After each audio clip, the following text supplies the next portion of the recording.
안녕하세요. 반갑습니다. 은퇴 이후의 삶을 더 단단하게 만들어드리는 시간, 또다시 온입니다. 여러분이 은퇴 후의 삶을 더 안정적이고 후회 없이 준비할 수 있도록 현장에서 보고 들은 실제 이야기, 그리고 꼭 알아야 할 정보들을 알기 쉽게 차근차근 알려드립니다. 지금부터 은퇴 후 절대 하면 안 되는 10가지를 하나씩 짚어보려고 합니다. 오늘 이 10가지를 모르고 은퇴하시면 정말 땅을 치고 크게 후회할 수 있습니다. 왜 이런 주제를 꺼내게 됐냐면, 저는 정말 많은 사람들을 만나면서 은퇴하신 분들도 정말 너무 많이 만났어요. 근데 5년 전 제가 음식점을 할 때 옆가게 족발집 사장님이 61살, 그러니까 환갑에 은퇴를 하셔서 프랜차이즈 족발집을 차리셨는데 채 1년도 못 버티고 폐업을 하셨습니다. 지금은 밤에 대리운전을 하면서 생활을 하고 계시는데, 이런 분들이 정말 한두 분이 아닙니다. 은퇴 후 실패하는 그 과정을 보면서 단지 열심히 산다고 해서 은퇴 후에 삶이 잘 풀리는 건 아니구나 하는 거를 정말 절실히 느꼈어요. 은퇴 후에 시간 많아졌으니까 창업이나 해볼까? 이런 생각 해본 적 있으시죠? 오늘 이 영상 보기 전까지는 잠시만 멈추세요. 혹시 지금 아직 난 은퇴는 좀 이르지 않나? 이렇게 생각하는 분들도 많이 계실 텐데요. 때문에 더더욱 보셔야 됩니다. 왜냐면 미리 알수록 더 가치가 있는 일이니까요. 10분만 투자를 하시면 여러분의 노후 생활을 확실히 바꿔 놓을 겁니다. 그럼 지금부터 은퇴 후 하면 안 되는 10가지 중에 첫 번째, 나이 들면 다 그래 라는 말 믿지 않기. 나이 들면 다 그렇다고요? 아니요, 절대 그렇지 않습니다. 그렇게 믿는 순간 진짜 늙습니다. 혹시 요즘 나이 들면 다 그렇지 이 말을 스스로에게 자주 하고 계시진 않은가요? 무릎이 아픈 것도, 이름이 잘 생각이 나지 않는 것도, 새로운 거 배우는 게 귀찮아진 것도, 그래, 나이 들면 다 그렇지. 그렇게 당연한 듯 넘기고 계시다면 오늘 이야기 꼭 들어보셨으면 합니다. 그럼 지금부터 은퇴 후 하면 안 되는 10가지, 그 첫 번째, 나이 들면 다 그래 라는 말 믿지 않기. 나이 들면 다 그렇다고요? 절대 그렇지 않습니다. 그렇게 믿으시면 진짜 늙습니다. 혹시 요즘 나이 들면 다 그렇지 이런 말을 스스로에게 자주 하고 계시진 않은가요? 무릎이 아픈 것도, 이름이 잘 생각이 안 나는 것도, 새로운 거 배우는 게 귀찮아진 것도, 그래, 나이 들면 다 그런 거지. 그렇게 당연한 듯 넘기고 계시다면 잠깐 오늘 이 이야기 꼭 들어보셨으면 합니다. 왜냐하면 그 말이 당신의 인생을 멈추게 하는 가장 위험한 말일지도 모릅니다. 제가 좋아하는 말이 하나 있습니다. 사람은 나이로 늙는 게 아니라 포기로 늙는다. 독일의 어떤 철학자가 했던 말인데요. 정말 찔리는 말입니다. 우린 나이를 핑계 삼아 작은 시도조차 포기하고, 아유, 이 나이에 무슨, 이 한마디로 모든 걸 접어버릴 때가 있습니다. 물론 몸이 예전 같지 않은 건 맞습니다. 맞아요. 하지만 몸이 안 좋아서 안 움직이는 걸까요? 아니면 움직이지 않으니까 안 좋아지는 걸까요? 보통은 두 번째 경우가 많습니다. 안 움직였기 때문에 더 안 좋아진 거죠. 가만히 있는 날이 많아질수록 근육이 빠지는 것처럼 자기 자신에게 난 여기까지야 라고 말하는 순간 정말 그렇게 멈추게 됩니다. 예전에 어떤 어르신이 그러셨어요. 하루 종일 TV만 봤더니 채널은 그대로인데 내 자세만 5번이 바뀌었다고요. 그게 웃자고 하는 얘기였지만 그 속에는 움직이지 않는 삶에 아주 씁쓸함이 담겨 있었습니다. 여러분, 우리가 늙는 건 나이 때문이 아니라 나는 더 이상 못한다는 마음 때문입니다. 오늘부터 이 말을 잠깐 내려놓으셨으면 좋겠어요. 나이 들면 다 그래. 아니요. 나이가 들어도 다 그렇지 않을 수 있습니다. 지금부터라도 내 생각을, 내 마음을 조금만 다시 열어보시면 됩니다. 그리고 그 열림은 배움에서 시작됩니다. 그럼 이어서 두 번째, 새로운 배움을 포기하기입니다. 이런 생각 슬며시 들었던 적 없으세요? 이 나이에 뭘 또 배우냐. 요즘 세상 너무 빨라서 따라가기도 힘들다. 이런 생각 한 번이라도 해보신 분들이라면 꼭 끝까지 한번 시청해 주세요. 많은 분들이 그렇게 말씀하시는데, 그런데 그 말 속에 나는 이제 새로운 걸 못한다, 이런 단념이 들어 있습니다. 근데 배움은 젊을 때만 누릴 수 있는 특권이 아닙니다. 무언가 배우고 싶다는 건 아직 내 마음이 살아있다는 증거예요. 실제로 제가 만난 분 중에 67세 때 처음 컴퓨터를 배우기 시작하셔가지고, 처음에는 키보드, 자판도 잘 모르고 마우스도 어색하다고 하셨는데, 처음에 전원 찾는 데만 한참 걸리셨다 그래요. 근데 그러다가 손주가 보내준 이메일에 답장을 한번 보내고 나니까 갑자기 머리가 맑아지고, 아, 내가 살아있는 사람이구나라는 걸 느끼셨다 그래요. 이야기를 들으면서 저도 같이 웃었지만 마음속에선 그 감각이 뭔지 너무 잘 알겠더라고요. 배움은 기술을 익히는 게 아니라 내 안에 자신감을 되살리는 행위입니다. 더 중요한 건 배우는 속도보다 방향입니다. 느려도 괜찮고 한 번에 이해 못해도 괜찮습니다. 중요한 건 나는 지금 뭔가를 배우고 있다는 그 감각, 그게 사람을 점점 앞으로 나아가게 만듭니다. 그리고 그건 거창한 게 아니어도 됩니다. 유튜브에서 요리를 하나 찾아보기, 스마트폰에서 캘린더 쓰는 방법 익혀보기, 도서관에서 무료 강의 한번 들어보기, 뭐 이런 아주 작은 것들이라도 새로운 걸 배우고 나면 그날 하루가 아주 뿌듯해지고, 나는 아직 더 성장할 수 있는 사람이다, 뭐 이런 믿음을 좀 키워줍니다. 우리는 능력이 없어서 배우지 않는 게 아닙니다. 스스로 난 안 돼! 라고 믿기 때문에 안 하는 거죠. 말하자면 마음속 리모컨의 전원을 꺼버린 거예요. 지금 그 리모컨의 전원이 꺼져 있을 뿐 다시 켜는 건 어렵지가 않습니다. 버튼 하나만 누르면 돼요. 그게 바로 다시 배우는 마음이고 다시 살아있는 삶입니다. 근데 문제는 이런 마음이 들어도 표현하지 못한 채 그냥 혼자 꾹 삼키는 경우가 많다는 거죠. 말해봤자 뭐해. 아, 지금 와서 얘기해봤자. 이렇게 누르고 참는 마음. 다음 이야기에서는 그 마음을 어떻게 풀어야 할지, 감정의 참는 습관의 위험성에 대해서 함께 나눠보겠습니다. 세 번째, 감정 표현을 참기만 하기. 실제로는 속상하고 너무너무 화가 나지만 괜찮아, 뭐 이렇게 말하고 계신가요? 사실 그 말 당신을 망가뜨릴 수도 있습니다. 정말 괜찮아서가 아니라 그냥 말하고 싶지 않아서, 혹은 말해도 소용이 없을까봐 그냥 참게 되는 마음. 은퇴 후 많은 분들이 감정 표현을 하는 방법을 잊어가고 있습니다.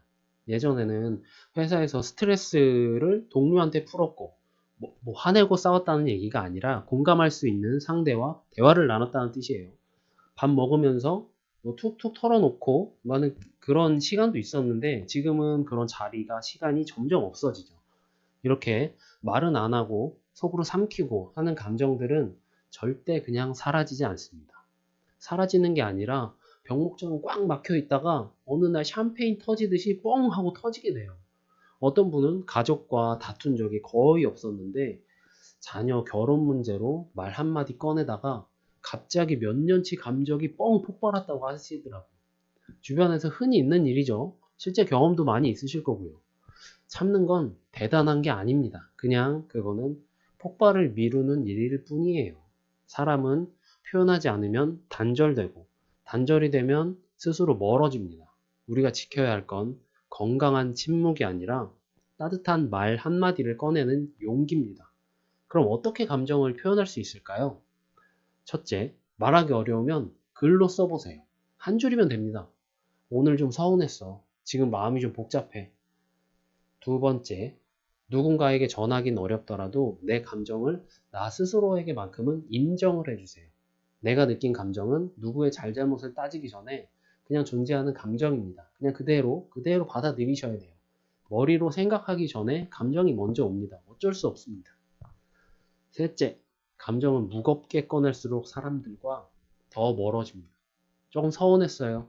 그 얘기 나한텐 조금 신경이 좀 쓰이더라고요. 이렇게 가볍지만 진심을 담는 말투. 이거면 충분합니다. 감정을 계속 참다 보면 마음만 아픈 게 아니라 몸도 아파집니다. 실제로 입병, 속쓰림, 어깨 결림, 말 못한 마음이 실제 병으로 발전되기도 합니다.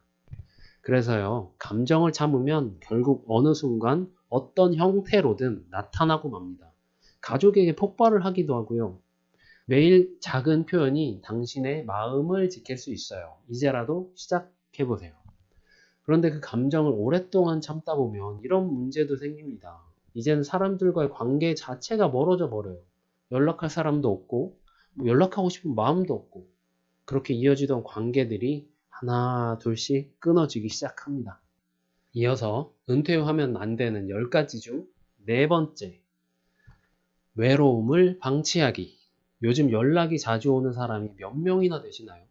별일도 없는데 먼저 전화해주는 사람, 그냥 잘 지내시죠? 한마디 보내주는 사람, 생각보다 점점 줄어들고 있진 않으세요?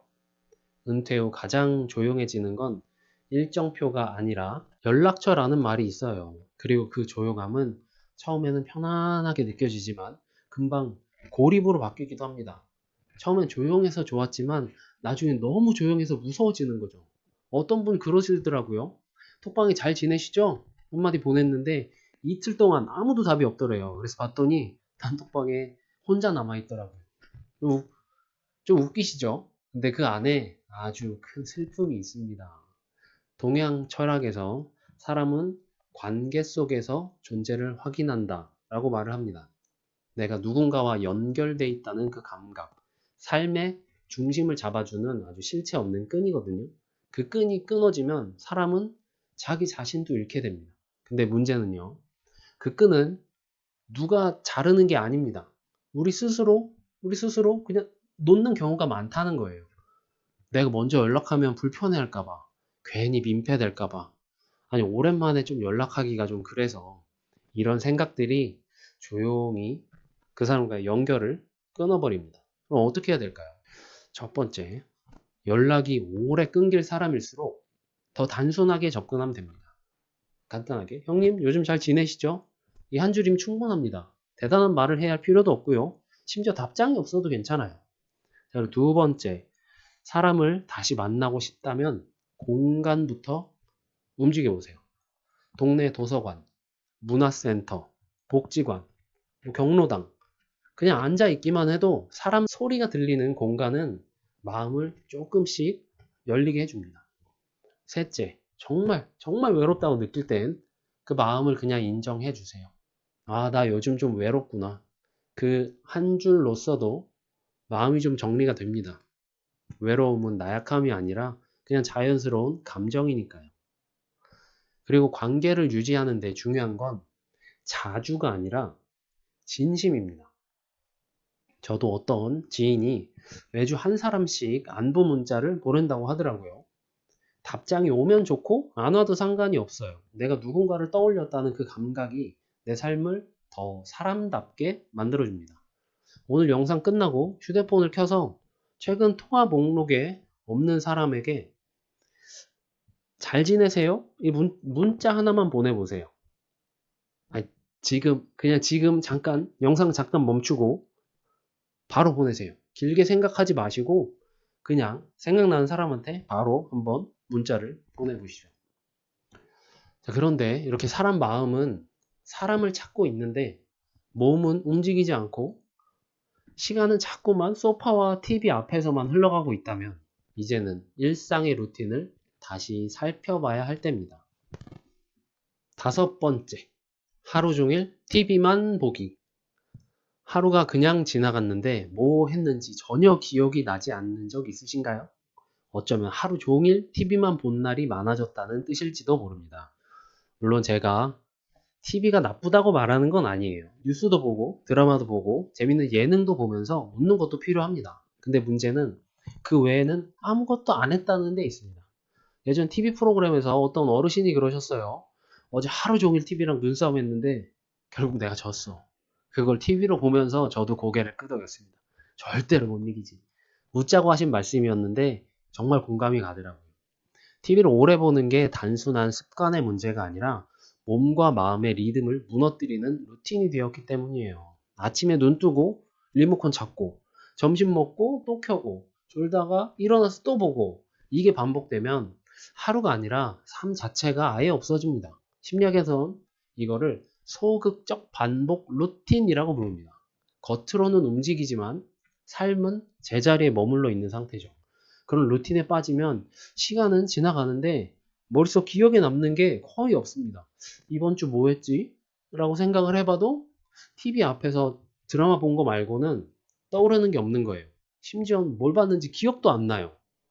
자, 그럼 어떻게 해야 될까요? TV를 없애라는 말이 아닙니다.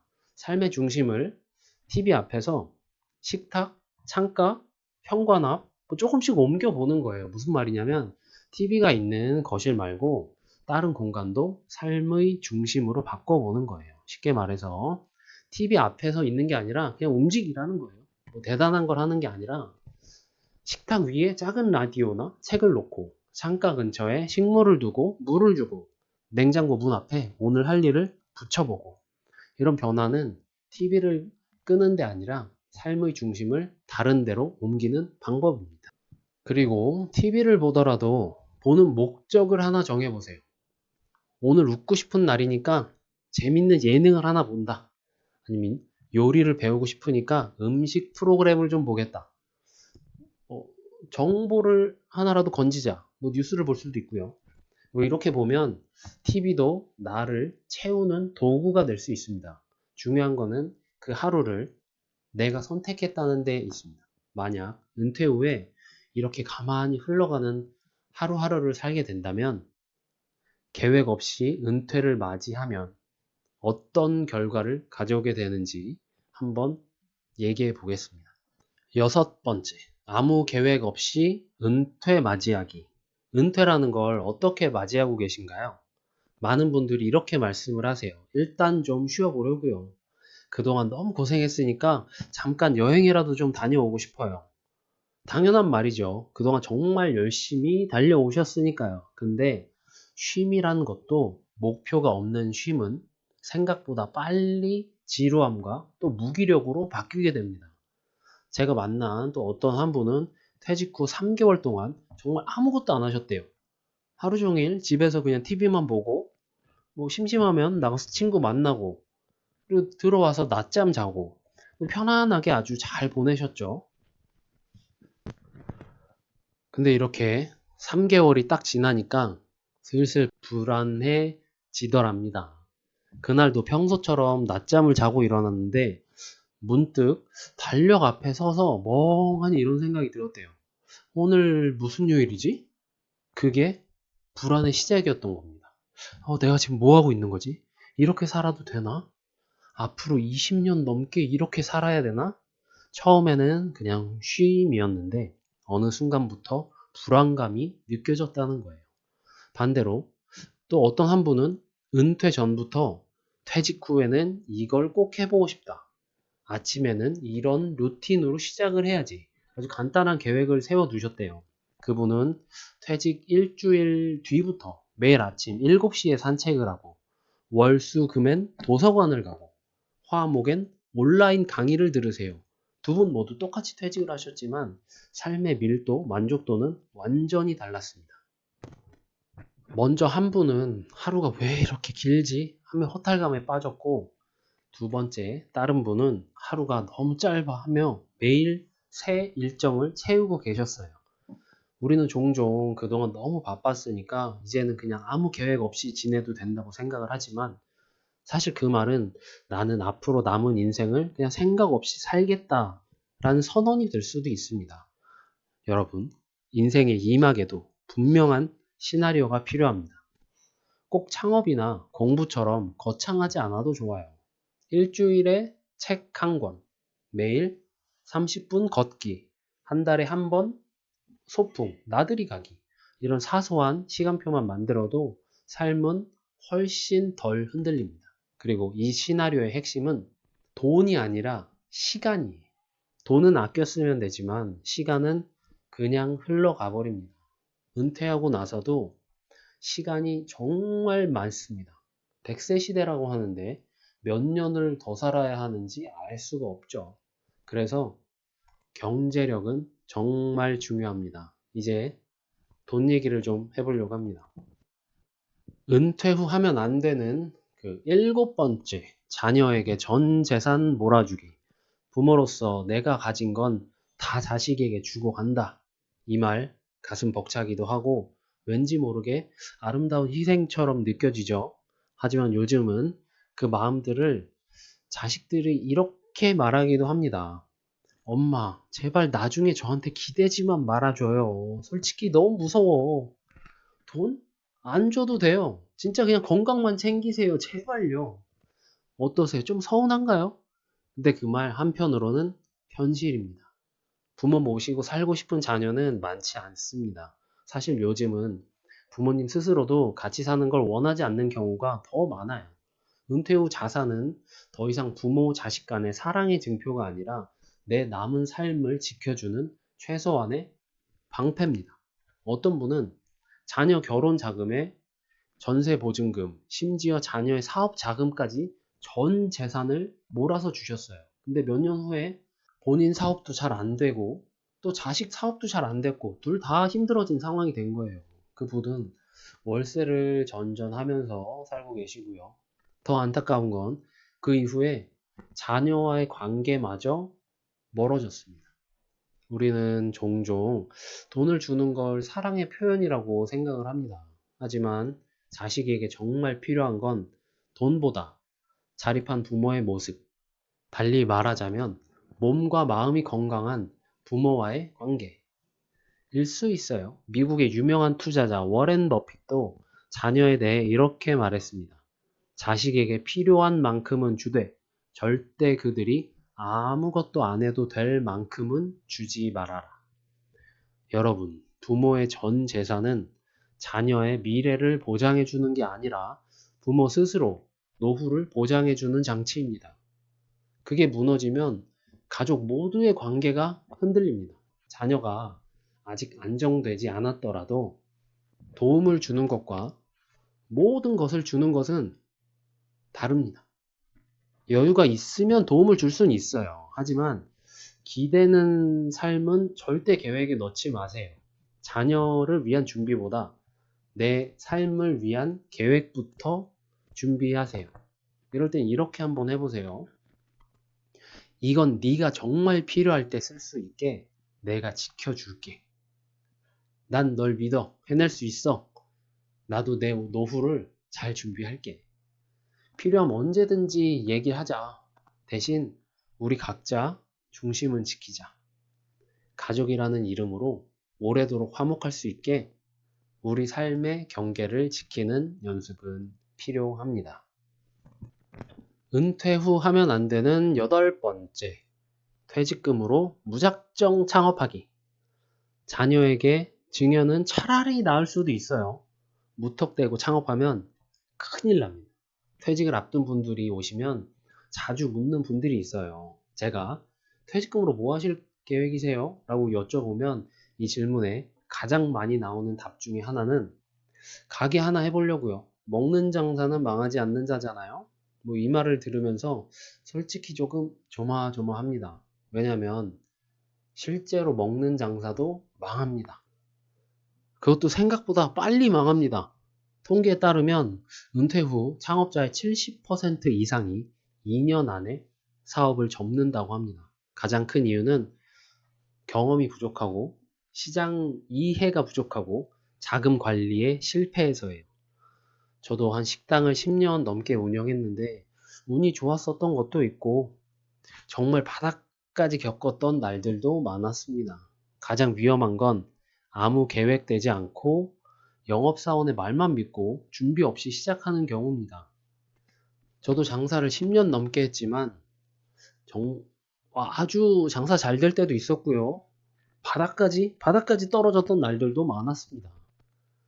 가장 위험한 건 아무 계획되지 않고 그냥 영업사원 말만 믿고 준비 없이 그냥 시작하는 경우입니다. 사실상 이 실패를 할 수밖에 없는 시장입니다. 어떤 분은 퇴직금 전부를 털어서 치킨집 오픈을 했는데 뭐 메뉴 개발, 홍보, 직원 관리, 마진 계산 뭐 하나도 모르고 시작하셨어요. 결과는 6개월 만에 그냥 폐업했습니다. 남은 건 빚과 자존심에 상처를 얻은 거죠. 저희 옆집에 오픈하셔서 초창기부터 제가 계속 도와드렸어요. 연세는 있으신데 잘 할 줄 몰라서 많은 도움을 드렸는데도 준비가 너무 안 되어 있으셨어요. 반대로 퇴직 후 1년 동안 배달일, 뭐 주방 설거지부터 시작하셨던 분이 계신데 그분은 초기 자본은 좀 작게 시작하셨어요. 근데 고객 관리, 운영 시간, 메뉴 전략까지 직접 다 체득을 하셨고 지금은 동네에서 입소문 나는 반찬 가게 사장님이 되셨습니다. 두 분 다 창업을 선택했지만 결과는 하늘과 땅 차이였습니다. 핵심은 무작정 창업이라는 겁니다. 창업이 위험한 게 아니에요. 준비 없이 덜컥 시작하는 게 문제입니다. 그럼 어떻게 해야 될까요? 퇴직금을 실업비로 쓰지 마세요. 퇴직금은 은퇴 후의 삶을 위한 완충제지 자산을 불리는 리스크 자본이 아닙니다. 먼저 작게 시작을 해보세요. 물건을 만든다면 온라인에 판매를 해보시고 요식업을 하신다면 같은 업종에서 아르바이트를 한번 해보시고요. 옷 장사를 하시는 거면 주변에 시장 조사를 할 겸 단기 창업을 해볼 수도 있고요. 실전 경험을 바탕으로 방향을 잡으셔야 성공할 수 있습니다. 창업이 꼭 매장을 말하지는 않아요. 요즘은 재능 기반의 무자본 창업도 정말 많습니다. 블로그를 하기도 하고요. 취미 생활로 수업을 하기도 하고요. 지역의 컨텐츠를 제작을 하기도 하고 스스로 지니고 있는 지식과 경험 기반의 창업이 오히려 수명이 아주 깁니다. 계속해서 돈 얘기를 좀 해볼까요? 창업만큼이나 위험하지만 조용하고 또 한 번에 위험해질 수 있는 낯선 투자에 덜컥 돈 넣기가 9번째입니다. 이런 말 정말 자주 들리죠? 이거 진짜 확실한 정보예요. 빨리 투자하세요. 형님, 이건 저희 어머니도 샀어요. 진짜 리스크 하나도 없는 거예요. 여기 땅이 지금 제일 싸요. 나중엔 이 가격에 절대 못 삽니다. 특히 은퇴 이후에 쓸 돈은 줄고 불안은 커진 상황에서 사람들은 더 쉽게 달콤한 제안에 흔들리게 됩니다. 실제로 중장년층 투자 사기 피해자의 60% 이상이 지인 소개를 통해서 발생을 한다고 합니다. 믿는 사람이라 방심도 하고 상품 구조는 잘 몰라도 설마 나한테 그러겠어? 이러면서 덜컥 돈을 넣는 거죠. 어떤 분은 몇 개월만 넣어두면 이자를 2배 준다는 말에 퇴직금 7천만 원? 7천만 원 전액을 맡겼습니다. 결과는 회사가 폐업하고 그 지인은 연락이 두절되고 그리고 남은 건 왜 그랬지? 자책뿐이었습니다. 그분은 지금도 매달 통장을 찍어보면 그때 이체 버튼 누르던 그때 그 상황이 떠오른대요. 그때 왜 딱 한 번만 더 생각해보지 않았을까? 이러면서. 근데 여러분, 그분이 바보라서 그런 걸까요? 아니요. 그냥 불안하고 믿고 싶어서 그랬던 것 뿐입니다. 사람 나이가 들수록 정보보다 감정에 따라 결정하는 경향이 강해집니다.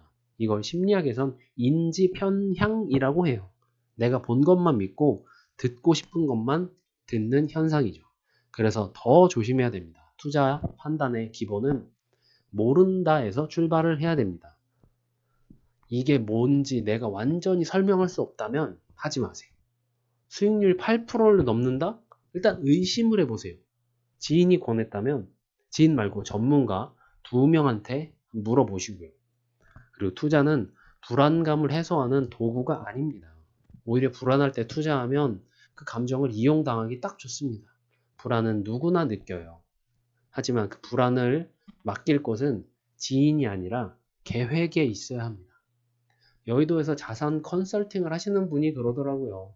요즘 투자는 상품보다 내 마음의 상태가 더 중요하다고요. 불안하면 판단이 흐려지면 투자에 실패를 하기 때문이죠. 그래서 은퇴 후에 가장 확실하고 꼭 필요한 투자를 알려드리겠습니다. 바로 건강입니다. 결국 우리가 아무리 돈을 지키고 사람을 만나고 계획을 잘 세워도 이 한 가지가 무너지면 다 무너집니다. 바로 건강이죠. 마지막 은퇴 후 하지 말아야 할 10번째 건강을 안 챙기기입니다. 여러분 요즘 아침에 일어날 때 어디가 제일 먼저 불편하세요? 누웠다가 일어나면 갑자기 어지럽진 않으세요? 아직은 괜찮아요.